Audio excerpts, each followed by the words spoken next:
What's up YouTubers, Johnny DIY here. Today I'm going to be showing you guys how to install flush mount finger pulls for your sliding closet doors. If you guys are new to my channel, do me a favor, click the subscribe and the notification bell so you can get all my new videos. Alright, let's get to it. Okay, so here's the little flush mount finger pull. It's just inset about a 1/4 inch or so. First thing we're going to want to do is mark where we want it on the door. If you have stiles like these on the door, you're going to want to do it on the center of that stile. But this one doesn't have any, so I'm just going to do the center point in between the top and bottom. And I'm going to bring it from the edge in 3 inches to the center point, because when we shut the door, we don't want anything to be in the way where we have to hit our fingers against it or anything. So I think 3 inches will be good like that. And quick tip, drill the first hole and then we'll use a square to line up the next hole perfectly with that one so we get it perfectly matched up. Okay, to drill the hole you're going to need to buy a Forstner bit like this. It is size 2 1/8 inches. I'll go ahead and put links down in the description to one like this.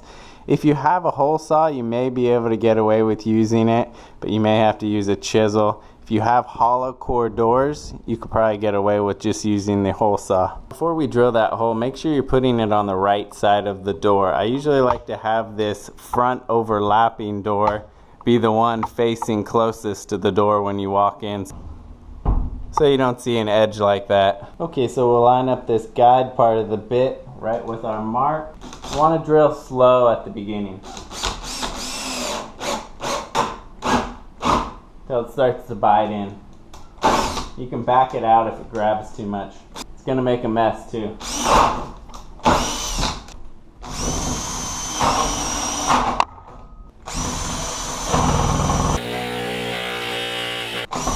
You only need to go in that 1/4 inch.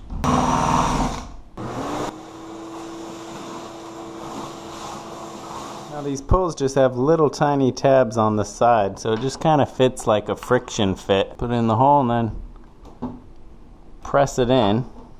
Just kind of snaps in place. Now sometimes they may have a couple tiny little holes that you'll need to put finish nails in, and then you just hammer those in with a small little finish hammer. But that's it, guys. There it is, all done. Hopefully this video helped you out, guys. If it did, give it a thumbs up, and if you're new to my channel, please subscribe and click the notification bell. Thanks for watching Johnny DIY. Keep on doing it yourself, guys. Take care.